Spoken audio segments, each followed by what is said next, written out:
जी, तो क्या हाल चाल है। आज के लेक्चर में अपन डिस्कस करेंगे ओशनोग्राफी का नेट का असाइनमेंट जो आपके 2021 के पेपर में आए थे।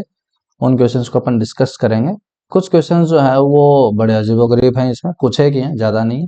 मोस्ट ऑफ द क्वेश्चंस जो अपन ने किए हैं अभी तक उन्हीं में से रिपीटेशन मोड पे चल रहे हैं, है ना। मैं आपको बता भी दूंगा कौन कौन से वाले अभी तक आए हैं और कौन सा क्वेश्चन नया टाइप का सा है, ठीक है। सबसे पहले आपका पहला क्वेश्चन है, सबसे पहले तो ये है कि टेलीग्राम ग्रुप जो है उसको आप ज्वाइन कर लो, है ना। मैंने लिंक आपको डिस्क्रिप्शन बॉक्स में दिया, चेकआउट कर लो वहां से। चलो, पहला क्वेश्चन है कि high nitrogen is to phosphorus ratio signifies which one of the following biochemical process.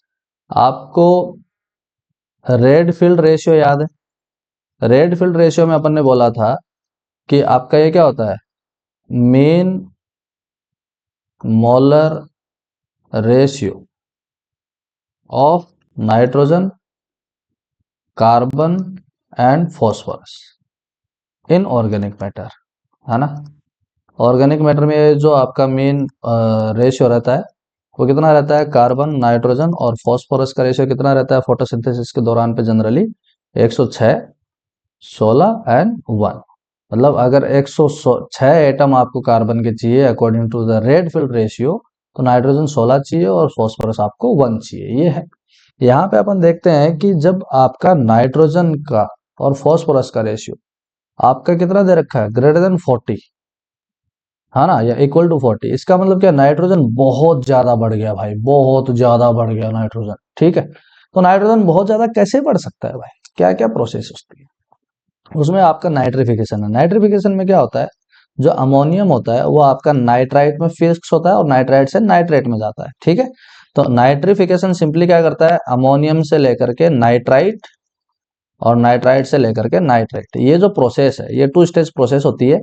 तो इसमें कहीं पे भी नाइट्रोजन प्रोड्यूस नहीं होता है, ठीक है। आपके कंपाउंड्स रहते हैं नाइट्रोजन के, अलग अलग स्पीसीज रहती है। डीनाइट्रिफिकेशन क्या करता है, ये जो नाइट्रेट बना है बैक्टीरिया इसको डिके करके क्या करता है, वापस से नाइट्रोजन बनाता है, ठीक है। तो इस ये जो प्रोसेस है वो बहुत ज्यादा स्लो होती है ना। और कार्बन अपॉन नाइट्रोजन का रेशियो जो है वो आपका डिपेंड करता है कि किस तरह के प्लांट्स हैं, किस तरह की एल्गी है, किस तरह के फाइटोप्लैंक्टन्स हैं। Sulphate reduction has nothing to do with increase concentration of nitrogen. Nitrogen fixation, अपन जब खेती करते हैं तो खेती में भी अपन जैसे यूरिया वगैरह लेके आते हैं, है ना, केंचुआ वगैरह लेके आते हैं, डालते हैं, है ना, खेतों में। वो बोलते हैं ना कि नाइट्रोजन फिक्स करनी है, क्योंकि नाइट्रोजन फिक्सेशन करवाना है, क्योंकि नाइट्रोजन की कंसंट्रेशन को बढ़ाना है ना। तो सर्टेन बैक्टीरिया होते हैं जो नाइट्रोजन फिक्सेशन का काम करते हैं और नाइट्रोजन की कंसंट्रेशन को बढ़ाते हैं। वो क्यों बढ़ाते हैं, क्योंकि आपको ये रेशियो मेंटेन करना है ना। तो तुम देखते हो फॉस्फोरस फर्टिलाइजर्स अपन लेके आते हैं, नाइट्रोजन फर्टिलाइजर्स अपन लेके आते हैं, है ना। तो यहाँ पे ये नाइट्रोजन फिक्सेशन की जो प्रोसेस है यही सिर्फ और सिर्फ नाइट्रोजन की कंसंट्रेशन को बहुत ज्यादा बढ़ा सकती है, बाकी और कोई प्रोसेस नहीं है, ठीक है। तो आपका राइट आंसर क्या हो जाएगा, नाइट्रोजन फिक्सेशन। चलिए नेक्स्ट क्वेश्चन देखिए। नेक्स्ट क्वेश्चन आपको क्या बोल रहा है कि मेरियाना ट्रेंच, आपको मैंने बताया था ये पैसिफिक ओशन में है ना। और इसकी अभी जो डेप्थ है वो कितनी है, 11 किलोमीटर के आसपास है। और ये ओशनिक क्रस्ट और ओशनिक क्रस्ट के सबडक्शन से बनता है। ओशनिक क्रस्ट और ओशनिक क्रस्ट जब आपके कोलाइड करती हैं तब आपका बनता है। तो जून 2015 का जो पेपर मैंने सॉल्व करवाया था उसमें शायद पहला या दूसरा क्वेश्चन ही था ये, है ना। तो ये किस जोन में आएंगे, ये मैंने आपको बताया भी था कि आपके जो कॉन्टिनेंटल मार्जिन होते हैं, वो कॉन्टिनेंटल मार्जिन जो है वो 2 तरह के होते हैं। एक होते हैं एक्टिव कॉन्टिनेंटल मार्जिन और एक होते हैं पैसिव कॉन्टिनेंटल मार्जिन, है ना। और मैंने आपको बताया था कि पैसिव कॉन्टिनेंटल मार्जिन में आपको ग्रेडियंट जो है वो अच्छे से डेवलप मिलता है, ये सेडिमेंटेशन यहाँ पे अनडिस्टर्ब रहता है, उसकी वजह से तुमको continental shelf, slope, rise, abyssal plain ये सब मिलते हैं। जबकि एक्टिव कॉन्टिनेंटल मार्जिन में क्या होता है, डेप्थ ज्यादा बढ़ जाती है और वहां पे आपको कॉन्टिनेंटल शेल्फ तो मिलता है लेकिन स्लोप और राइज और वो मिलना मुश्किल हो जाता है। और डेप्थ के हिसाब से जब अपन क्लासिफिकेशन करते हैं तो आपके पास में सबसे शेलो डेप्थ पे क्या आता है, सुपरा लिटोरल जोन, है ना, सुपरा लिटोरल जोन। उसके बाद में तुम्हारे पास में नेरेटिक जोन आता है। नेरेटिक जोन के बाद में तुम्हारे पास में बेथिल जोन आता है। बेथिल जोन के बाद में तुम्हारे पास में अबाइसल जोन आता है ना। अबाइसल जोन के बाद में तुम्हारे पास में हेडल जोन आता है ना। और ये जो पेलेजिक है, ये पेलेजिक सिंपली क्या बताता है, नेचर ऑफ सेडिमेंट्स, इन्वायरमेंट। अगर प्योर ओशनिक इन्वायरमेंट है, मेराइन इन्वायरमेंट है, तब अपन पेलेजिक वर्ड यूज में लेते हैं, है ना। जैसे हेमी पेलेजिक है तो आपका टेरेस्ट्रियल और ओशनिक दोनों के कॉम्बिनेशन को बताता है ना। तो यहाँ पे पैलेजिक जो है वो सिंपली आपका क्या रिप्रेजेंट कर रहा है, मेराइन इन्वायरमेंट को रिप्रेजेंट कर रहा है। तो यहाँ पे तुम देखोगे कि हेडोपैलेजिक जो है ये आपका सबसे ज्यादा डेप्थ पे होगा। हेडल जोन जो है सबसे ज्यादा डेप्थ पे मिलता है जनरली, मोर देन 400 मीटर के आसपास। और average depth of oceanic basins क्या है, 4 किलोमीटर है। तो तुम देखो जो हेडल जोन है वो एवरेज डेप्थ से भी नीचे है, ठीक है। तो इस चीज को आप थोड़ा सा ध्यान में रखेंगे। चलिए नेक्स्ट क्वेश्चन देखिए। इसमें पहला क्वेश्चन शायद आपका रह गया है, हाँ पहला क्वेश्चन करवा दिया है मैंने, ठीक है। दूसरा क्वेश्चन देखिए, आपको बोल रहा है कि choose the correct statement regarding the kelvin wave. Kelvin wave को मैंने आपको बताया था कि अगर आपका इक्वेटोरियल रीजन पे लो प्रेशर रहता है तो आपकी क्या होती है, केल्विन वेव जो है वो वेस्टवर्ड मूवमेंट करती हैं, और अगर हाई प्रेशर रहता है तो ईस्टवर्ड मूवमेंट करती हैं। ये मैंने आपको बताया था। और ऐसा अपन एक फ्रंट भी बनाते हैं जिसमें जैसे जैसे लेटीट्यूड ऊपर जाता है तो आपका केल्विन वेव क्या होती है, डीके होती चली जाती है। और मैंने बोला था कि मोटा मोटी जो केल्विन वेव्स का जो मूवमेंट है वो आपका किधर रहता है, वेस्ट टू ईस्ट रहता है, ठीक है। और ये केल्विन वेव्स को बनाने के लिए क्या चाहिए तुमको, डेंसिटी कंट्रास्ट चाहिए, और क्या चाहिए, बाउंड्री चाहिए। फ्री सरफेस में ये नहीं बन सकती। और जैसे जैसे लेटीट्यूड से दूर जाओगे वैसे वैसे क्या होगा, इक्वेटोरियल रीजन से दूर जाओगे तो आपका क्या होगा, केल्विन वेव डीके आउट हो जाएंगी। और इसको क्या चाहिए था, आइसोट्रोपिक कोरियोलिस फोर्स चाहिए था। याद है तुमको ये सारी चीजें। अब केल्विन वेव की वेलोसिटी अलग अलग हो सकती है depending on the latitude in the equatorial region, है ना। अब आप देखोगे कि यहाँ इक्वेटोरियल रीजन में आपका जो मेन करंट जो चल रही है वो कौन है, north equatorial current and south equatorial current, ठीक है। तो ये करंट की डायरेक्शन में हो भी सकती हैं, करंट की डायरेक्शन के अपोजिट भी हो सकती है। अपन देख रहे हैं कि लो प्रेशर रहेगा तो क्या रहेगा, आपका वेस्टवर्ड मूवमेंट हो सकता है, और हाई प्रेशर रहेगा तो ईस्टवर्ड मूवमेंट हो सकता है ना। तो यहाँ पे आपको बोल रहा है कि करेक्ट स्टेटमेंट आपको ढूंढना है। तो अपने को ऐसा स्टेटमेंट ढूंढ रहा है जिसमें केल्विन वेव का प्रोपेगेशन क्या हो, आपका ईस्टवर्ड और वेस्टवर्ड दोनों हो, है ना। दोनों पॉसिबल हो सकता है लेकिन मेजोरिटी में क्या होगा, ईस्टवर्ड, है ना। तो आपको ये पहला क्वेश्चन पूछ रहा है कि is always opposite to the associated current direction. ये तो जरूरी नहीं है कि एसोसिएटेड करंट डायरेक्शन के हमेशा अपोजिट हो। फिर always in the direction of, ये भी जरूरी नहीं है ना, क्योंकि मेनली आपके इक्वेटोरियल करंट जो चल रही है वो किधर जा रही है, वेस्टवर्ड। जबकि मेनली आपका जो केल्विन वेव का जो मूवमेंट होता है वो किधर होता है, ईस्टवर्ड, है ना। तो यहाँ पे आप देखोगे कि can be opposite to the associated current, हाँ हो सकती है। Is never associated with the current, तो ये तो पॉसिबिलिटी नहीं है ना, ये तो गलत हो जाएगा। तो आप देखोगे कि can be opposite to the associated current और can be parallel to the associated current. तो ज्यादातर अपना जो केस रहता है वो कैसा रहता है, can be opposite to the associated current direction. ये हमेशा अपोजिट नहीं होता है, बस ये ध्यान में। ये पहला ऑप्शन अपन ने क्यों हटाया, क्योंकि यहाँ पे ऑलवेज दे रखा है, ठीक है। और ऑलवेज जैसी चीजें जो है नेचर में थोड़ी रेयरली ही एग्जिस्ट करती हैं, ठीक है। चलिए नेक्स्ट क्वेश्चन देखिए। Choose the correct answer for the sub surface water column. सब सरफेस वाटर कॉलम क्या होता है भाई, जो आपका डीप वाटर मासेज होते हैं। डीप वाटर मासेज को अपन क्या बोलते हैं, सब surface water column. Deep water masses को अपन ने डिफाइन किसके बेसिस पे किया था, इन सिटू सैलिनिटी, इन सिटू सैलिनिटी और पोटेंशियल टेम्परेचर। याद है आपको, पोटेंशियल टेम्परेचर, ये दो पैरामीटर्स पे अपन ने क्या किया था, इसको डिफाइन किया था। अब आप देखोगे कि भाई चलो ठीक है, यहाँ पे पोटेंशियल टेम्परेचर जो है, क्या ये वाटर का खुद का जो इन सिटू टेम्परेचर है उससे इसका क्या रिलेशन हो सकता है। तो मैंने आपको बताया था स्किन टेम्परेचर और बल्क सी सरफेस टेम्परेचर। तो ये स्किन टेम्परेचर और बल्क सी सरफेस टेम्परेचर में क्या रिलेशन था कि स्किन टेम्परेचर आपका बल्क सी सरफेस टेम्परेचर से ज्यादा भी हो सकता है और कम भी हो सकता है। लाइकवाइज पोटेंशियल टेम्परेचर जो है वो इन सिटू टेम्परेचर से ज्यादा हो सकता है या इन सिटू टेम्परेचर से कम होता है। दो एडियाबेटिकली वो वाटर मूव करता है वर्टिकली, लेकिन इसके अंदर कुछ अमाउंट ऑफ हीट जो है वो ऐड हो सकती है, कुछ अमाउंट ऑफ हीट लूज हो सकती है। उसकी वजह से जो इन सिटू टेम्परेचर वो चेंज होता है, उसकी वजह से आपका पोटेंशियल टेम्परेचर जो है वो इन सिटू टेम्परेचर से कभी ज्यादा हो जाता है, कभी कम हो जाता है, ठीक है। तो ये क्या हो जाएगा, is always lower than in situ temperature, ये तो गलत बात है। Is always higher than the in situ temperature, ये भी गलत बात है। Is equal to in situ temperature, हाँ ये हो सकता है ना। फिर आपका कैन बी हायर और lower than the in situ temperature. तो जो बेस्ट सुटेबल आंसर है वो आपका क्या है, ऑप्शन डी। कर लोगे आराम से। तो ये तो इजी है, ठीक है, ये आपका बहुत बार आ चुका है। फिर देखो, which one of the following oceanic regions remove CO2 through solubility pump most efficiently. Most solubility pump क्या होता है भाई, सोल्युबिलिटी पंप का मतलब क्या है कि एटमॉस्फेयर से CO2 को रिमूव करना, एटमॉस्फेयर से CO2 को रिमूव करना, और कहां पे डिजोल्व करना, सी वाटर के अंदर।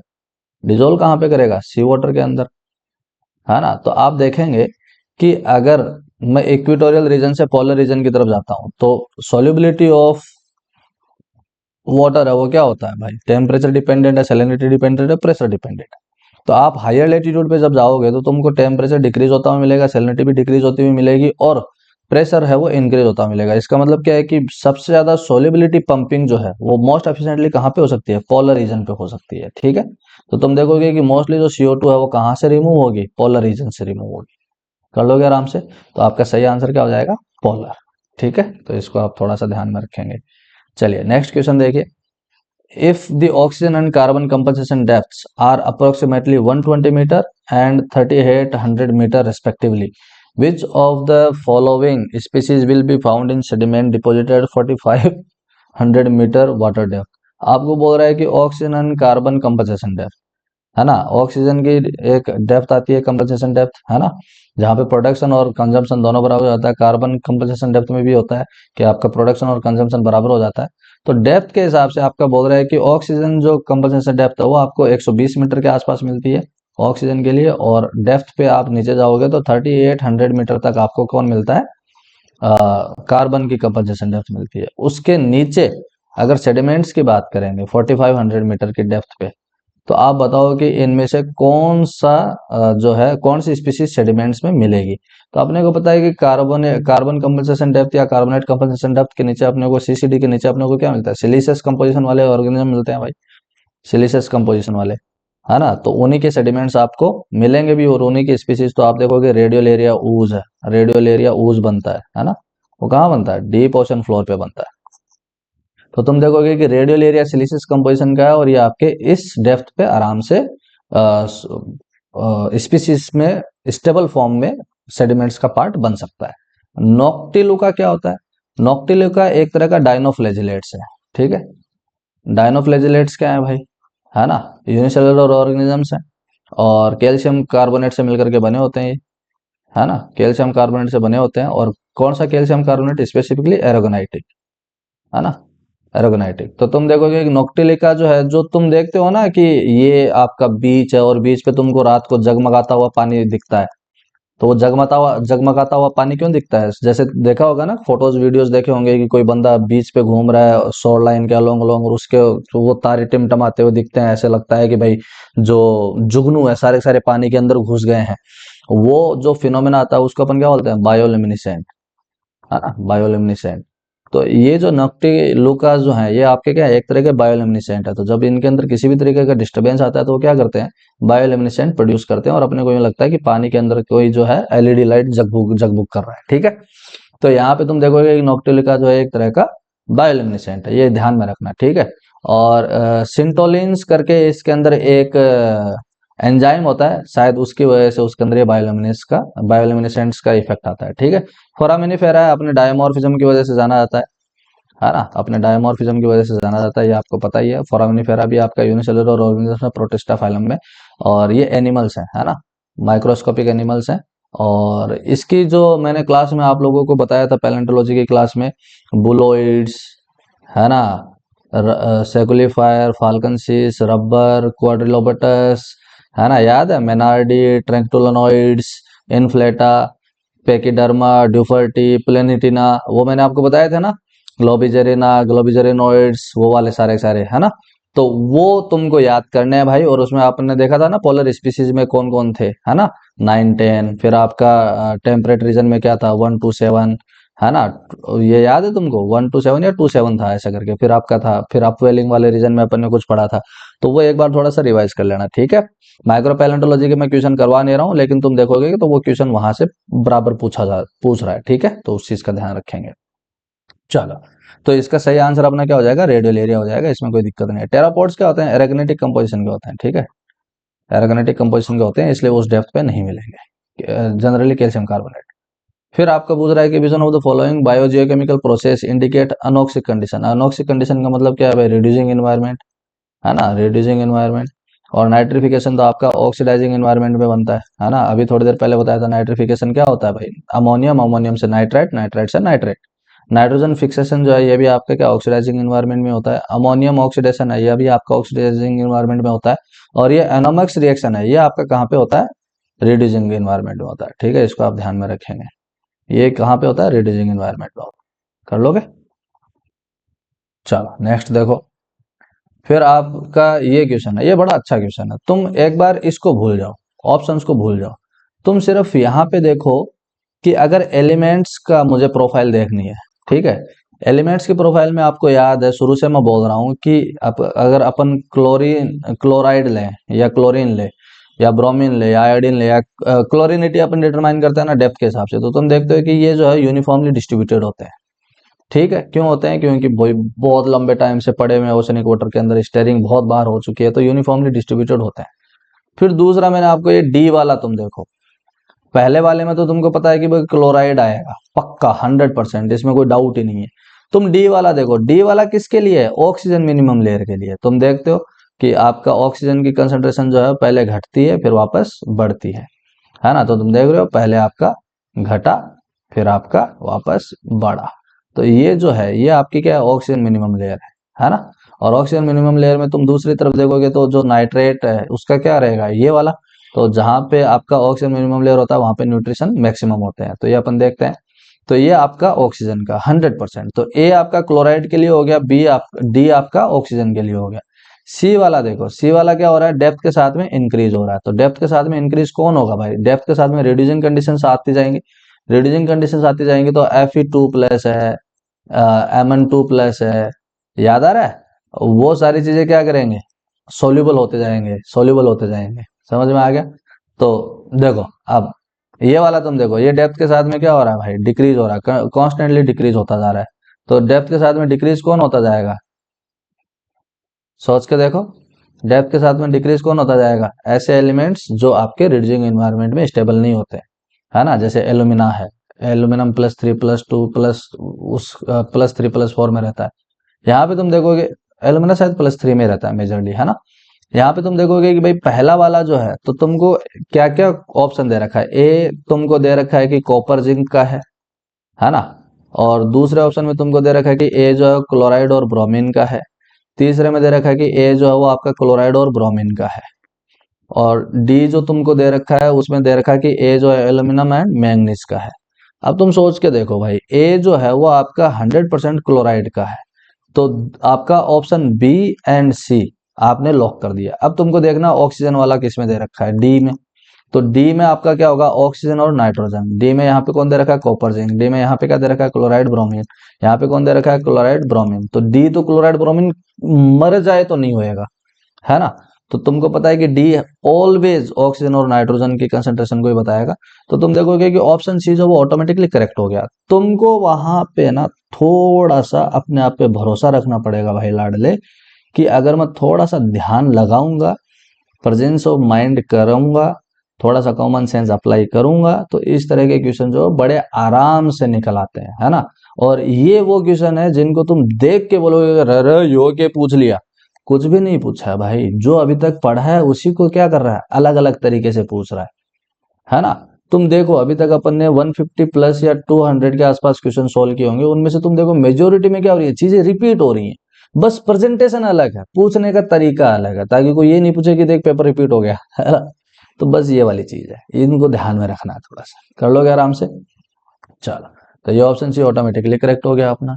नेक्स्ट क्वेश्चन देखो भाई, नेक्स्ट क्वेश्चन आपका क्या बोल रहा है कि जो नॉर्दर्न अरेबियन सी है वो हाईली प्रोडक्टिव होता है ड्यूरिंग विंटर। क्यों होता है? क्योंकि वहां पे अपवेलिंग होती है। अपवेलिंग कौन करता है? वेस्ट इंडियन कोस्टल करंट करती है ना? कैसी डायरेक्शन होती है उसकी? नॉर्थवर्ड डायरेक्शन होती है ना?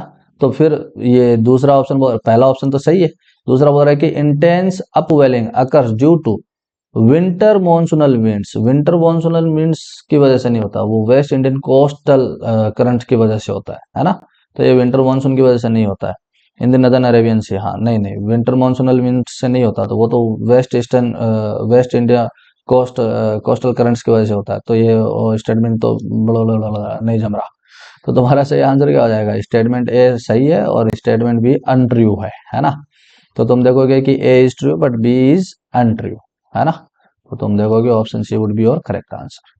चलो नेक्स्ट क्वेश्चन देखो, यहाँ पे तुमको बोल रहा है कि एवरेज डेप्थ किलोमीटर में दे रखी है, रिलेशनशिप ग्राफ दे रखा है, what is the approximate age of seamount of height 1500 metre. Basically आपको ये दे रखा है कि ये ओशनिक क्रस्ट है और ये वाटर लेवल है। और वाटर लेवल में यहाँ पे तुम देखोगे कि एक सी माउंट दे रखा है और इस सी माउंट की जो हाइट है वो कितनी दे रखी है, 1500 मीटर, है ना। और ये टोटल जो डेप्थ है वो कितनी है, फोर कितना 4000 मीटर, है ना। और ये बोल रहा है कि ये आपका इस वाटर में ये 2500 मीटर हो जाएगा ऑटोमेटिकली। तो इसकी एज पूछिए आपसे, तो इसकी एज आप कैसे निकालोगे भाई, आपको 2500 मीटर की डेप्थ देखनी पड़ेगी, कहीं 2500 मीटर की डेप्थ कहाँ पे आ रही है, लगभग यहाँ पे आ रही है ना। और 4 किलोमीटर की डेप्थ कहाँ पे आ रही है, लगभग यहाँ पे। तो इसको आप वर्टिकली ड्रॉप करोगे तो कितना आएगा, 20 मिलियन ईयर्स के आसपास आएगा। और अगर तुम सिंपली 1500 मीटर के हिसाब से देखते हो तो 1500 मीटर की डेप्थ तो ये रही, और यहाँ पे एज कितनी है, जीरो है, तो जीरो तो नहीं हो सकती भाई सी माउंट की एज, है ना। तो यहाँ पे लगभग टोटल 4 किलोमीटर का ये जो डेप्थ बना है उसके लिए टोटल डेप्थ कितना है, 4 किलोमीटर का, है ना। तो उसके हिसाब से तुम्हारा सही आंसर क्या हो जाएगा, 20 मिलियन ईयर्स। ठीक है, बस ये ध्यान लगाना है। चलिए नेक्स्ट क्वेश्चन देखिए। नेक्स्ट क्वेश्चन आपको बोल रहा है कि some part of carbon transfer by zooplankton is not measured in the sediment traps. Okay. दूसरा रीजन क्या दे रहा है कि zooplankton graze in the euphotic zone and respire defecate in the deep ocean. Okay, ठीक बात है, ठीक है, दोनों स्टेटमेंट सही है, कोई दिक्कत नहीं है। जो प्लैंकटन जो होते हैं वो यूफोटिक जोन में जाकर के खाना पीना करते हैं और आकर के आराम से रेस्ट करते हैं डीप ओशंस में, और वहीं पे डिफिकेट भी करते हैं, है ना। तो सही है, दोनों सही है, और दूसरा करेक्ट एक्सप्लेनेशन भी है, ठीक है, दोनों सही है ना? तो इसको एक बार देख लेना। इस तरह के क्वेश्चन में तुम अगर कंफ्यूज होते हो तो इस तरह के क्वेश्चंस को अवॉइड कर सकते हो, क्योंकि उस टाइम पे हो सकता है कि हिट करे नहीं करे, है ना। चलो नेक्स्ट क्वेश्चन देखो। हाई न्यूट्रिएंट लो क्लोरोफिल जो है, ये मैंने आपको शायद प्रीवियस लेक्चर में बताया था कि ये कहाँ पे मिलता है, पोलर रीजन्स में मिलता है। ठीक है, जो हाई न्यूट्रिएंट लो क्लोरोफिल जो रीजन्स होते हैं वो आपको कहाँ पे मिलते हैं, पोलर रीजन्स पे मिलते हैं। और पोलर रीजन्स पे क्यों मिलते हैं, क्योंकि वहाँ पे माइक्रो न्यूट्रिएंट्स की अनअवेलेबिलिटी रहती है। माइक्रो न्यूट्रिएंट्स की क्या रहती है, अनअवेलेबिलिटी। जैसे माइक्रो न्यूट्रिएंट क्या है, आयरन। और हाई लेटीट्यूड्स पे तुमको मिलेगा क्या, डायटम्स। तो डायटम जो तुमको बहुत ज्यादा ग्रीनिश ग्रीनिश नहीं दिखेंगे, है ना, ग्रीनिश ग्रीनिश नहीं दिखेंगे। उसका सिंपल कारण क्या है भाई, कि आपको आयरन नहीं मिल रहा, आयरन नहीं मिल रहा तो फाइटोप्लैंक्टन बहुत अच्छे से ब्लूम नहीं कर पा रहा। ठीक है, तो reasons of low micro nutrient conditions को ये बताया, कर लोगे आराम से। चलो नेक्स्ट देखो। What would be the residence time, residence time का मैंने फॉर्मूला बताया था आपको। रेजिडेंस टाइम का फॉर्मूला होता है रेजिडेंस टाइम इनटू ईयर्स में पूछा आपसे, तो ईयर्स में अपने को निकालना पड़ेगा total concentration divided by removal rate. Removal rate, तो टोटल कंसंट्रेशन तुमको क्या दिया है भाई, if the volume of the ocean is considered to be 1.4 into 10⁻21 litres and annual flux of fresh water into the ocean is 3.5 into 10⁻17 litres per year. तो आपका removal या flux एक ही बात हो गया, ठीक है, कोई दिक्कत नहीं है। तो तुम देखोगे टोटल तुम्हारा क्या है, 1.4 इंटू 10⁻21, और डिवाइड तुमको करना है 3.5 इंटू 10⁻17, क्या है, लीटर पर ईयर, और ये क्या है, लीटर। तो लीटर से लीटर कटा, ये ईयर ऊपर चला जाएगा, तो तुम्हारा क्या है, 1.4 into 10⁻21 year divided by 3.5 into 10⁻17।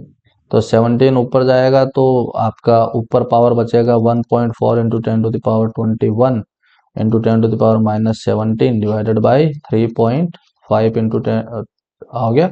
इसको सॉल्व करोगे तो क्या आएगा भाई, ये पावर कितनी बचेगी, 4 बचेगी, तो 1.4 इंटू 10⁻4 करोगे तो कितना आएगा, 14,000 आ जाएगा डिवाइडेड बाई 3.5। तो लगभग कितना आएगा, डिवाइड करके देखो क्या आ रहा है भाई, कितना है 14,000 डिवाइडेड बाई 3.5, 4,000 आ रहा है। ठीक है, कितना आ रहा है, लगभग 4,000, 4,000 ईयर्स। क्या आपको ऑप्शन में मिला है 4,000 ईयर, ये तो 40 है, ये 4,000 ईयर, 4,000 हो जाएगा आराम से, इजी है। ऐसा ऐसा क्वेश्चन अपन ने एक बार और पहले भी किया था जिसमें 10 kg था, और रिमूवल जो रेट थी वो शायद 105 होता, है ना, 105 ग्राम पर ईयर होता वो।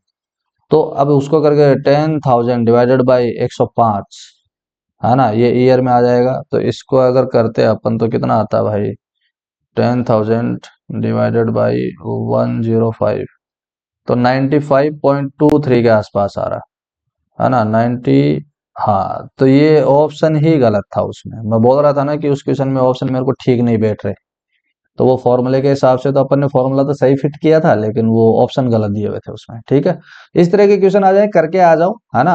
आंसर गलत होगा सही होगा वो देखेंगे, ऑब्जेक्शन आराम से ले लिया जाएगा। नेट के एग्जाम में होता है कि आपने ऑब्जेक्शन ले लिया, आप करके आए हो और आपने ऑब्जेक्शन लिया उसके हिसाब से वो सही होता है तो आपको मार्क्स मिल जाते हैं। ठीक है, तो घबराने का नहीं।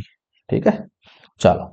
ये एगुलास करंट वार्म करंट है, गल्फ स्ट्रीम वार्म करंट है, कुरिशो करंट वार्म करंट है, कैलिफोर्निया करंट कोल्ड करंट है। एगुलास करंट आपका क्या है, इंडियन ओशन में मिलता है, गल्फ स्ट्रीम नॉर्थ अटलांटिक में मिलता है, क्रूशिया नॉर्थ पैसिफिक में मिलता है, कैलिफोर्निया आपका नॉर्थ पैसिफिक में मिलता है। ये आपकी ईस्टर्न बाउंड्री है, ये वेस्टर्न बाउंड्री है, ये वेस्टर्न बाउंड्री है, ये वेस्टर्न बाउंड्री है।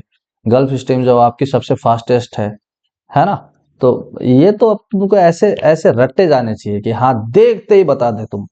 तो अगुलास करंट तुमको कहाँ मिलेगा भाई, west warm current in North Pacific, warm current in North Atlantic, cold current in western boundary current in Indian Ocean. तो ए क्यू हो गया, इंडियन ओशन में मिलता है अगुलास करंट।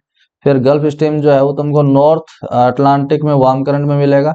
तो नॉर्थ अटलांटिक का वार्म करंट कौन सा है भाई, एस। और सी जो है क्रूशियो करंट तुमको नॉर्थ पैसिफिक का वार्म करंट है, तो नॉर्थ पैसिफिक का वार्म करंट कौन सा हो गया भाई, warm current in North Pacific ocean, तो ये हो गया आर। और कैलिफोर्निया करंट जो आपका कोल्ड करंट है, और कोल्ड करंट कौन से ओशन का है, नॉर्थ पैसिफिक का है, तो वेस्टर्न बाउंड्री हो जाएगी, नहीं eastern boundary, cold current in North Pacific Ocean, ये पी। तो ए q b s c r d p. बोलो, बोलते ही नहीं हो यार। ये आ गया ये। हम्म, समझ गए। चलो नेक्स्ट क्वेश्चन देखो भाई। नेक्स्ट क्वेश्चन तुमको बोल रहा है कि choose the correct statement. Correct statement ढूंढना अपने को। Chlorophyll B absorption is maximum in 500 to 550 nanometre यहाँ पे होता तो अच्छा रहता। Wavelength range. देखो क्लोरोफिल जो है ना वो दो तरह के होते हैं।